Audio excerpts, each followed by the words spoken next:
అందరికీ వందనములు. ప్రియమైన దేవుని బిడ్డలారా, ఈ ఉదయ కాల సమయంలో పడకల మీద చిలకూడదని ప్రభు యొక్క కృపావర్తన విన్నారండి. 17వ తారీఖు బేస్తవారము, ఏప్రిల్ నెల 2025 సంవత్సరం. ఈ ఉదయ కాలం పడకల మీద చిలకూడదని ప్రభు యొక్క కృపావర్తన విందాం. మొదటి సమయాల గ్రంథము 17వ అధ్యాయము మనం చూసినట్టయితే దేవుని యొక్క మాటలు చూద్దామండి. మొదటి సమయాల గ్రంథము 17వ అధ్యాయము, ఇక్కడ మనం జాగ్రత్తగా గమనించినట్టు 47 వచనం. అప్పుడు యెహోవా కత్తి చేతను ఈటి చేతను రక్షించేవాడు కాడని ఈ దండు వారందరూ తెలుసుకొందరు. యుద్ధం యెహోవాదే, ఆయన మిమ్మల్ని మా చేతికి అప్పగించినని చెప్పాను. కాబట్టి ప్రియులారా, ఈ ఉదయకాలం పడకల మించి లేకూడదని ప్రభు యొక్క కృపావర్తన విన్నట్లయితే దేవుని యొక్క మాటను చూస్తున్నాం. యుద్ధం యెహోవాదే. కాబట్టి యుద్ధం జరిగించేవాడు దేవుడు. ప్రతి విషయంలో కూడా మన జీవితంలో, మన జీవిత గమ్యంలో, మన జీవిత యాత్రలో కూడా మన పక్షాన్ని యుద్ధం చేసేవాడు మన దేవుడైన యెహోవా. ఇదే మాట మనం చూసినట్లయితే యుద్ధం యెహోవాదే. నిర్గమాకాండం 14వ అధ్యాయంలో కూడా, కాబట్టి మీరు ఊరకనే నిల్చుండి చూడుడి, యుద్ధం యెహోవాదే అని మోషే కూడా సెలవిస్తూ వస్తాడు. కాబట్టి ఇక్కడ మనం గమనించాల్సిన మాట ఏంటంటే, ఆ దైవజనుడు కానీ ఈ యొక్క దాసుడు కానీ ఇద్దరూ కూడా వారి జీవితాల్లో, అంటే మోషే కానీ దావీదు రాజు కానీ వారి యొక్క జీవితాలు ఏంటంటే యుద్ధంలో మెయిన్ ప్రాధాన్యత దేవునికి ఇచ్చారు. ఎవరికి ఇచ్చారండి? దేవునికి. అంటే వారి జీవితంలో యుద్ధం చేయడానికి, యుద్ధం విషయంలో దేవునికి ప్రాధాన్యత ఇవ్వటం ద్వారా వారి జీవితాలు ఎంతో ఆశీర్వాదకరంగా ఉండే. ఈరోజు మన కుటుంబ జీవితాల్లో మనము ప్రతి విషయంలో కూడా యుద్ధంలో దేవునికి ప్రాధాన్యత ఇవ్వాలి. అయితే మనం ఎలాంటి వారమంటే ప్రతి యుద్ధం మనం చేసేవారుగా ఉంటాం, ప్రతి యుద్ధం మనం జరిగించేవారుగా ఉంటాం. అందుకే మన జీవితాలకు ఎంతో కష్టతరమైనది ఉంటుంది, బాధకరమైనది ఉంటుంది. కాబట్టి యుద్ధం దేవునిది. ఎప్పుడైతే మనం దేవునికి అవకాశం ఇస్తామో, దేవుడు మన పక్షాన్ని యుద్ధం చేస్తాడో, అప్పుడు మన జీవితాలకు క్షేమము, అప్పుడు మన జీవితాలకు ఆశీర్వాదం ఉంటుంది. కాబట్టి దావీదు రాజు కానీ, లేదంటే దైవజనుడైన మోషే కానీ, దేవుని ప్రజలకి నాయకుడిగా ఉండి నడిపించినటువంటి మోషే కానీ యుద్ధంలో ప్రాధాన్యత దేవునికి ఇచ్చారు. కాబట్టి వారి జీవితాలు ఎంతో ఆశీర్వాదకరంగా, దేవుడు వారిని ఎంతో విలువైన వారిగా చేస్తూ వచ్చాడు. మోషే గురించి అంటాడు, నా ఇల్లంతట్లో నమ్మకస్తుడు అంటాడు. దావీదు రాజు గురించి అంటాడు, దావీదు రాజు గురించి రాయబడుతూ వచ్చింది, ఆయన హృదయానుసారుడిగా దావీదు రాజు చేయబడుతూ వచ్చింది. కారణం ఏంటంటే దేవునికి అవకాశం ఇచ్చారు.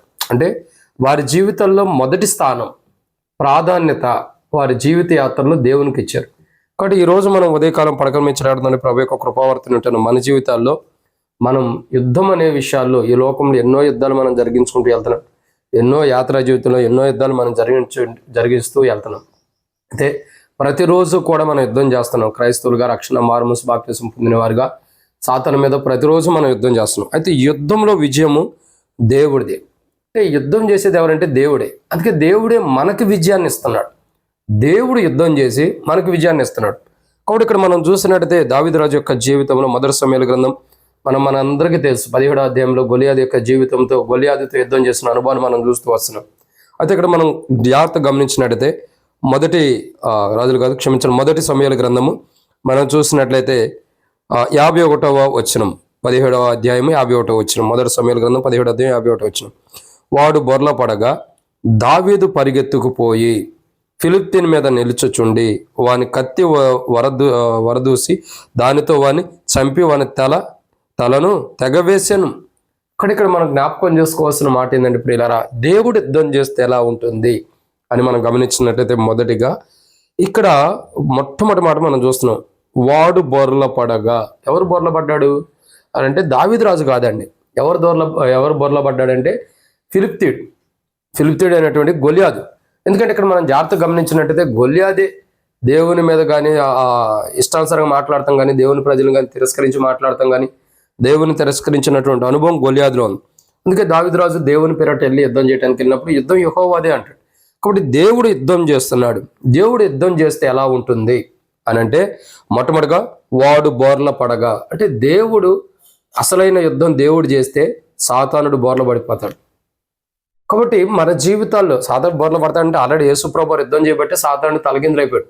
కానీ మన జీవితాల్లో మనం గమనించాలంటే ప్రతిరోజు మనం సాతాను పైన విజయం పొందాలంటే, సాతాను మన జీవితాల్లో బొర్లు పడిపోయేటట్టు, అంటే పడిపోయేటట్టు దేవుడు చేయాలంటే, మన పైన విజయం పొందకోకుండా వాడు పడిపోయేటట్టు దేవుడు చేయాలంటే దేవునికి అవకాశం ఇవ్వాలి. దేవుడు యుద్ధం చేస్తే సాతానుడు బొర్ల పడిపోతాడు. సాతాను నిలబడలేడు. సాతాను యొక్క పునాదులు అనేవి నిలవబడి ఉండవు. సాతాను ఎప్పుడూ కూడా స్టాండర్డ్గా ఉండడానికి అవకాశం ఉండదు. ఎందుకంటే సాతాను బొర్ల పడిపోతాడు, అంటే పడిపోయేటట్టు దేవుడు చేస్తాడు. దేవుడు యుద్ధం చేస్తే దేవుని ఎదుట సాతాను నిలవబడలేడు, వాడు పడిపోతాడు. కాబట్టి మన జీవితాల్లో కూడా ప్రతిరోజు సాతానుతో మనం యుద్ధం చేస్తున్నప్పుడు ఆ యుద్ధం దేవునికి అప్పచెప్పాలి. దేవునికి అప్పచెబితే ఆత్మానుసారమైన యుద్ధం. కాబట్టి ప్రతి లోకంలో పాపంలో పడిపోకుండా దేవుడే మన పక్షంలో యుద్ధం చేసి మీ పక్షంలో యెహోవా యుద్ధం చేయను అని నిర్గమకాండం 14వ అధ్యాయం రాయబడుతూ వచ్చింది. కాబట్టి దేవుడు మన పక్షంలో యుద్ధం చేస్తాడు. మనం ఏం చేయాలా? దేవునికి అప్పచెప్పాలి. దేవుడు యుద్ధం చేస్తే ఎలా ఉంటుందంటే సాతానుడు బొర్ల పడిన అనుభవాన్ని చూస్తూ వస్తున్నాం, అంటే సాతానుకు సంబంధించినటువంటి వారు. రెండోదిగా దేవుడు యుద్ధం చేస్తే ఎలా ఉంటుందంటే ఇదే మొదటి సమూయేలు గ్రంథం 17వ అధ్యాయం 51వ వచనంలో దావీదు పరిగెత్తుకు పోయి ఫిలిష్తీయుని మీద నిలిచుండి. కానీ రెండోదిగా దేవుడు మన పక్షం యుద్ధం చేస్తే మొదటిగేమో సాతానుడు బొర్ల పడిపోతాడు. రెండు, దేవుడు మన పక్షాన్ని యుద్ధం చేస్తే సాతాను పైన మనం నిలిచి ఉంటాం. అదే కాదు రాయబడుతూ వచ్చింది దేవుని యొక్క వాక్యాన్ని చూసినట్లయితే సాతాను పైన మనం నిలిచి ఉంటాం. ఈ మాటను చూడండి, గొల్యాతు పైన దావీదు నిలిచి ఉంటాడు అంటే అర్థం ఏంటి? సాతాను పైన మనం నిలిచి ఉంటాం. దానికి పౌలు కూడా రోమీయులకు రాసిన పత్రికలు అంటాడు కదా, 16వ అధ్యాయంలో అనుకుంటా ఏమంటాడంటే ప్రియులారా, పౌలు ఒక మాట అంటాడు.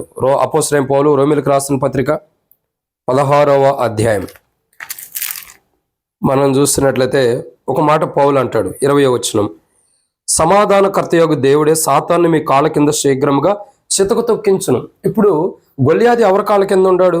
దావీదు యొక్క కాళ్ళ కింద ఉన్నాడు. అంటే దావీదు రాజు యొక్క కాళ్ళ కింద గొల్యాదు ఉంటున్న చూస్తున్నాడు. అంటే సాతాన్ని శీఘ్రంగా చితక తొక్కేటట్టు దేవుడు చేస్తున్నాడు. ఎప్పుడు? యుద్ధంలో దేవునికి ప్రాధాన్యత ఇవ్వాలి. మనం యుద్ధం చేస్తున్నామని కాదు, మనం ఏదో జయించుకుంటూ వెళ్తున్నట్టు, మనం ఏదో యుద్ధాలు విజయాలు పొందుతున్నట్టు మనం ఫీల్ అయిపోతూ ఉంటాం. అది కాదు. ఈ క్రైస్తవ జీవితంలో, విశ్వాస జీవితంలో దేవునికి ప్రాధాన్యత. ప్రభా, ఈ యొక్క నా జీవితంలో, నా వ్యక్తిగతంగా, కుటుంబంగా కూడా నేను సేవించే విషయంలో ప్రభా సాతాను నన్ను పడేస్తున్నాడు, వాడిపైన ప్రతిరోజు విజయాన్ని నాకు అనుగ్రహించి నా పక్షంలో యుద్ధంలో ప్రతిరోజు సాతాను పైన మీరు చేస్తూ ప్రభా నాకు విజయాన్ని ఇస్తూ వెళ్ళండి ప్రభు అంటే దేవుడు ప్రతిరోజు సాతాన్ని మన ఎదుటి పడేసేటట్టు చేస్తున్నాడు. సాతాన్ని మన కాళ్ళ కింద ఉంచుతున్నాడు. అంటే సాతాను పైన మనం నిలిచి ఉండేటట్టు దేవుడు చేస్తున్నాడు. దేవుడు యుద్ధం చేస్తే సాతాను పడిపోతాడు, సాతాను మన కాళ్ళ కింద ఉంటాడు. ఇక్కడ గొల్యాదు దావీదు రాజు యొక్క కాళ్ళ కింద ఉంటాడు. ఫిలిష్తీయుని యొక్క గొల్యాదు మీద దావీదు రాజు నుంచున్న అనుభవాన్ని మనం చూస్తున్నాం. అంటే దావీదు రాజు యొక్క కాళ్ళ కింద ఉన్నాడు. కాబట్టి ఈ అనుభవాల కారణం ఏంటంటే దేవుడు యుద్ధం చేస్తున్నాడని అర్థం. కాబట్టి దేవుడు యుద్ధం చేస్తే సాతాను పారిపోతాడు, దేవుడు యుద్ధం చేస్తే సాతాను మన కాళ్ళ కింద ఉంటాడు. మూడోదిగా దేవుడు యుద్ధం చేస్తే ఏం జరుగుతుందంటే రండి, మొదటి సమూయేలు గ్రంథం 17వ అధ్యాయం 51వ వచనంలో వాడు బొర్ల పడగా దావీదు పరిగెత్తుకుపోయి ఫిలిష్తీయుని మీద నిలుచుండి వాని కత్తి వరదూసి దానితో వాని చంపి. అక్కడ ఏం జరుగుతుందండి? దానితో వాని చంపి అంటే ఇక్కడ మనం మూడో కోణాన్ని చూసినట్టయితే సాతాను యొక్క సమూహాన్ని కానీ, అంటే ఇక్కడ దావీదు గొల్యాదుని చంపుతున్నాడు. మన జీవితాల్లో సాతాన్ని చంపినటువంటి అనుభవంలోకి మనం రాగలుగుతాం. ఎప్పుడంటే దేవునికి, అంటే ప్రభువుకు ప్రాధాన్యత ఇవ్వాలి.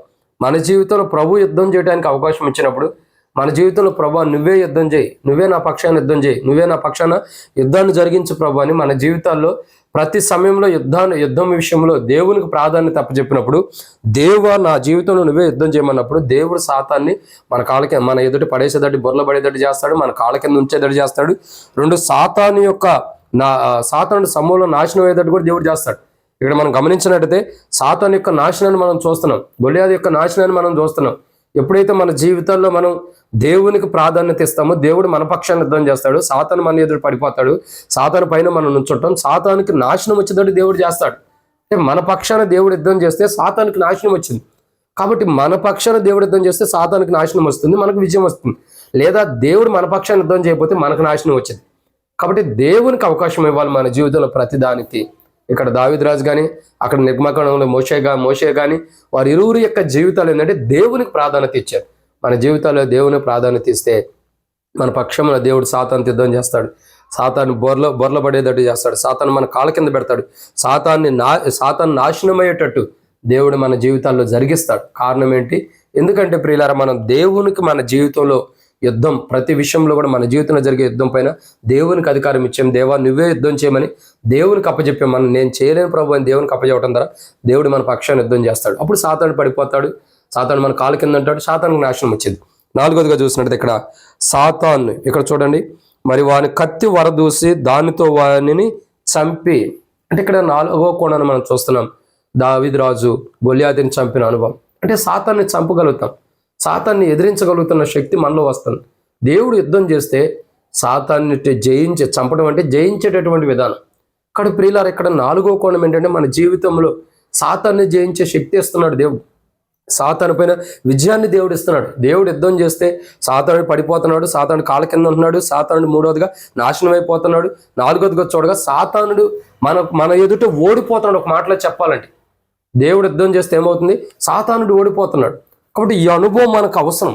అంటే మన జీవితాల్లో దేవునికి ప్రాధాన్యత ఇవ్వాలా. దేవా, నా జీవితం పట్ల నువ్వు యుద్ధం చేయమని దేవునికి ఇచ్చినప్పుడు సాతానుడు సమూలంగా ఓడిపోయినటువంటి అనుభవాన్ని మనం చూడగలుగుతాం. సంపూర్ణంగా ఓటమి సాతానికి వచ్చింది ఎప్పుడంటే దేవునికి మన జీవితాల్లో ప్రాధాన్యత ఇచ్చి, దేవా నా పక్షాన్ని నువ్వు యుద్ధం చేయమని మన జీవితాన్ని దేవునికి అప్పచెప్పినప్పుడు సాతాను సంపూర్ణంగా ఓటమి పాలవుతాడు, సంపూర్ణంగా ఓడిపోయేవాడు ఉంటాడు. ప్రతిరోజు క్రైస్తవ జీవితంలో మనం విజయాన్ని పొందేవారు ఉంటాం. ఇది 4. 5వ విషయాన్ని చూద్దారండి. 1 సమూయేలు గ్రంథం 17వ అధ్యాయం 51వ వచనం. వాడు బోర్ల పడగా దావీదు పరిగెత్తుపోయి ఫిలిష్తీయుని మీద నిల్చుండి వాని కత్తి వరదూసి దానితో వాని చంపి వాని తలను తెగవేశాను. ఫిలిష్తీయులు తమ సూర్యుడు చచ్చుట చూచి పారిపోయారు. కాబట్టి 5వ కోణం ఏంటంటే శత్రువులు పారిపోయేదట్టు, సాతానుడు మన దగ్గర నుంచి పారిపోయేదట్టు దేవుడు చేస్తాడు. ఇక్కడ ప్రియులారా, ఇక్కడ మనం జాగ్రత్తగా ఆత్మానుసారంగా అర్థం చేసుకున్నట్టయితే పారిపోయినటువంటి అనుభవాన్ని చూస్తూ వస్తాం. కాబట్టి ఈరోజు మన జీవితంలో యుద్ధం యెహోవాది అంటే మనం దేవుడు మన పక్షాన్ని యుద్ధం చేయడానికి దేవునికి మనం అవకాశం ఇవ్వాలి. దేవా, నా జీవితంలో నువ్వే ప్రాధాన్యత కలిగిన వాడు కాబట్టి నీకు అవకాశం ఇస్తున్నా.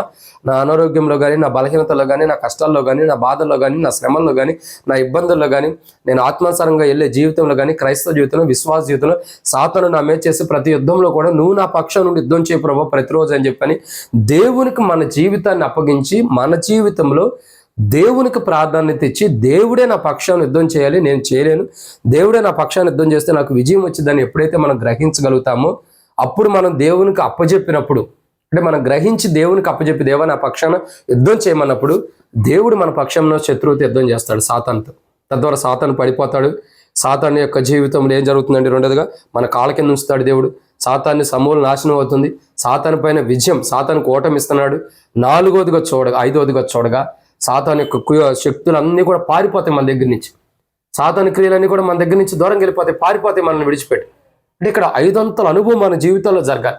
సాతానుడు పడిపోవాలా, సాతాను మన కాళ్ళ కింద ఉండాలా, సాతానికి ఓటమి రావాలా, ఇంకా మనం చూస్తూ వస్తున్నాం సాతాను సమూలం నాశనం అయిపోవాలా, సాతాను మన దగ్గర నుంచి పారిపోవాలి. ఇవన్నీ మన జీవితంలో జరగాలంటే యుద్ధము దేవునిదని మనం గుర్తెరిగి మన జీవితంలో మనం ఏదో యుద్ధం చేసి విజయాన్ని పొందుతున్నావు అని అతిశయించుకోకుండా, దేవా నా జీవితంలో ప్రతి విషయంలో కూడా నువ్వే గొప్పవాడివి, నీకే ప్రాధాన్యతని దేవునికి మనం అప్పచెప్పినప్పుడు దేవుడు మన పక్షం యుద్ధం చేసి మనకు విజయాన్ని ఇస్తాడు. అటు గొప్ప విజయాన్ని దేవుడు మనకు అనుగ్రహించినట్లు మన జీవితంలో ప్రతిదీ కూడా దేవునికి అప్పచెప్దాం. దావీదు రాజు యొక్క జీవితంలో ప్రతిదీ దేవునికి అప్పచెప్పాడు కాబట్టి దావీదు గొర్రెలు కాసుకున్నట్టు దావీదు ఇప్పుడు రాజు అయ్యాడు, దావీదు రాజుగా పిలువబడుతూ వస్తున్నాడు. ప్రియులారా, మన జీవితంలో ప్రతిదీ దేవునికి అప్పచెప్దాం. ఏ పరిస్థితి వచ్చినా, ఏ కష్టం వచ్చినా, ఏ బాధ వచ్చినా, ఏ శ్రమ వచ్చినా, ఏ ఇబ్బంది వచ్చినా, ఏ అనారోగ్యం వచ్చినా, ఏ శ్రమ వచ్చినా, ఆత్మానుసారంగా పడిపోయిన దిగజారిపోయిన స్థితిలో ఉండ, అంటే దేవుడిని విడిచిపెట్టిన అనుభవం ఉండ, మనం ఏ స్థితిలో ఉండ మన జీవితంలో ఈరోజు నువ్వు గుర్తెరుగు, దేవుడు సాతాను కంటే గొప్పవాడు. అది గుర్తెరుగు. దేవుడు ఖచ్చితంగా విజయాన్ని ఇవ్వగలిగిన దేవుడు. నీ పక్షం యుద్ధం చేయడానికి ఈరోజు సిద్ధంగా ఉన్నాడు. అయితే దేవునికి అప్పచెప్పు. దావీదు రాజులాగా దావీదు రాజు అంటాడు, ఫిలిష్తీయుడు వస్తున్నప్పుడు యుద్ధం యెహోవాదే, నాది కాదు యుద్ధం చేసేది నేను కాదు, దేవుడే నీ పక్షం యుద్ధం చేస్తున్నాడు, విజయం కూడా దేవుడిదే, నేనంటే ఏమీ లేదు, నిష్ప్రయోజకమైన వాడిని దేవునికి అప్పచెప్పాడు. దేవునికి అప్పచెప్పి గొలియాదు మీదకి వెళ్ళాడు, విజయం పొందాడు. గొలియాదు చెబుతూ వచ్చాడు, యుద్ధం యెహోవాదే, నాది కాదు, నేను నిష్ప్రయోజకమైన వాడిని, యుద్ధం చేసేవాడు ఆకాశం మీద ఉన్నాడు, ఆయనే జరిగిస్తాడు యుద్ధం అని వెళ్ళాడు, ముందరికి వెళ్ళాడు. కాబట్టి దావీదు రాజు దేవునికి తన యుద్ధాన్ని అప్పగించి వెళ్ళటం ద్వారా సాతానుడు దావీదు రాజు ఎదుటి పడిపోయేటట్టు చేశాడు, సాతాను పైన దావీదు రాజు నుంచునేటట్టు దేవుడు చేశాడు, సాతానుకి సమూల నాశనం వచ్చేటట్టు దావీదు రాజు ఎదుటి దేవుడు చేశాడు, సాతాను సంపూర్ణమైన ఓటమి దావీదు రాజు ఎదుటి వచ్చేటట్టు దేవుడు చేశాడు, సాతాను దావీదు రాజు ఎదుటి నుంచి పారిపోయేటట్టు దేవుడు చేశాడు. వీటన్నిటి కారణం యుద్ధం దేవునికి అప్పచెప్పాడు కాబట్టి దావీదు రాజు. ఈరోజు మనం కూడా యుద్ధం యెహోవాదే అంటే ఉన్న నోటి మాటతో చెప్పటం కాదు, ప్రభు నా జీవితంలో ప్రతి యుద్ధం నువ్వే చేయి ప్రభు అని దేవునికి అప్పచెబితే దేవుడు యుద్ధం చేసి దావీదు రాజు లాంటి గొప్ప విజయాన్ని, సాతాను మన ఎదుట కూలిపోయేటట్టు, సాతాను పైన మనం నిలబడేటట్టు, సాతాను మన ఎదుటి సమూల నాశనం అయ్యేటట్టు, సాతానికి ఓటమి వచ్చేటట్టు, సాతాను శక్తులు మన దగ్గర నుంచి పోయేటట్టు దేవుడు చేస్తాడు. దేవునికి యుద్ధంలో, మన జీవిత యాత్ర యుద్ధంలో దేవునికి అప్పజేద్దాం. దేవా, ఇప్పటి నుండి, ఈ రోజు నుండి ఇప్పటి వరకు నీకు అవకాశం ఇవ్వాల. ఈ రోజు నుండి నా జీవితంలో నీకు ప్రాధాన్యత ఇస్తున్నా. ఇప్పటి నుండి నా పక్షం నువ్వు యుద్ధం చేసి సాతానుతో, శత్రు కార్యాలతో, ఆత్మానుసారంగా, దైవికమైన క్రమంలో, భౌతికంగా కూడా, అన్ని విషయాల్లో కూడా నా పక్షాన్ని నువ్వు యుద్ధం చేసి నాకు విజయాన్ని ప్రభు అంటే దేవుని మీద ఆధారపడి దేవునికి అప్పచెప్పినప్పుడు దేవుడు మన పక్షం యుద్ధం చేసి మన శత్రువు మన ఎదుటి కూలిపోయేటట్టు చేస్తాడు. వారి మీద మనం నిల్చుండేటట్టు చేస్తాడు. మన కాళ్ళ కింద వాళ్ళు ఉంచుతాడు. మన ఎదుటి నుంచి వాళ్ళు సమలు నాశనం అయ్యేటట్టు చేస్తారు. ఇంకా వారి మీద విజయాన్ని ఇస్తాడు. వారు మన ఎదుటి నుంచి సాధారణ శక్తులు కూడా పారిపోయేటట్టు దేవుడు చేస్తాడు. అట్టి గొప్ప అనుభవాన్ని దేవుడు మన పక్షాన్ని చేయడం కొరకై, మన జీవితంలో దేవునికి యుద్ధం చేయడానికై ప్రాధాన్యత దేవునికి ఇచ్చినట్లు ప్రభు మనకి సహాయం చేయను గాక. అట్టి హృదయాన్ని, దేవునికి ప్రాధాన్యత ఇచ్చే హృదయం, దేవుడు మన పక్షాన్ని యుద్ధం చేయడానికి దేవునికి అవకాశాన్ని ఇచ్చే హృదయాన్ని, మనసుని దేవుడు మనకు అనుగ్రహించినట్లు ప్రభు సహాయం చేయను గాక. ప్రార్థన. మమ్మల్ని మిక్కిలిగా ఎక్కువగా ప్రేమించిన ప్రియ పరలోకపు తండ్రి, పరిశుద్ధుడు అయిన దేవా, మీకు స్తోత్రములు. ఎత్తబడినటువంటి వాక్యములకు నీరు కట్టి ఫలింపు చేయండి. మా జీవితాల్లో ఇప్పటి నుండి, ఈ రోజు నుండి అనారోగ్యాల్లో, బలహీనతలు, కష్టాల్లో, బాధల్లో అన్నింటిలో కూడా మా పక్షాన్ని మీరు యుద్ధం చేసి విజయాన్ని పొందమని. మేము యుద్ధం చేయలేకపోతున్నాం, మా పక్షాన్ని మీరు యుద్ధం చేసి ప్రభా మాకు విజయాన్ని ఇమ్మని, అన్ని విషయాల్లో కూడా మాకు విజయాన్ని ఇమ్మని, మీకే మహిమ ఘనత ప్రభావాలు అప్పజెబుతూ దావీదు రాజులాగా మా జీవితంలో యుద్ధం మీదే కాబట్టి ప్రభా మీరే మా పక్షం యుద్ధం జరిగించి మహిమ పొందమని, సాతాను శక్తులు, కుయుక్తులు అవన్నీ తొలగించేసి వాడు మా కాళ్ళ కింద పడిపోయేటట్టు, వాడు మా ఎదుట పడేటట్టు, మా కాళ్ళ కింద ఉండేటట్టు, వాడు నాశనం అయ్యేటట్టు దేవా, మరి సాతాను మా ఎదుట విజయం పొందకుండా అపజయాన్ని పొందేటట్టు దేవా, సాతాను మా ఎదురు నుండి పారిపోయేటట్టు ఆ గొప్ప 500 అనుభవం సాతాను మా జీవితంలో రాకుండా ఆపగలిగి, వాడికి 500 అనుభవం జరిగించగలిగిన వాడు నీవే. కాబట్టి మా పక్షాన్ని యుద్ధం చేసి గొప్ప కార్యం చేయమని ప్రభువైన యేసుక్రీస్తు నామం పేరిట విశ్వాసంతో స్తుతించి ప్రార్థించి అడిగి పెట్టుకుంటున్నాం తండ్రి. ఆమేన్. అందరికీ ప్రేమ దేవుని బిడ్డలారా, మా ప్రభువైన యేసుక్రీస్తు ప్రభువారి యొక్క పరిశుద్ధమైన నామాన్ని బట్టి శుభాబంధనములు. Praise the lord.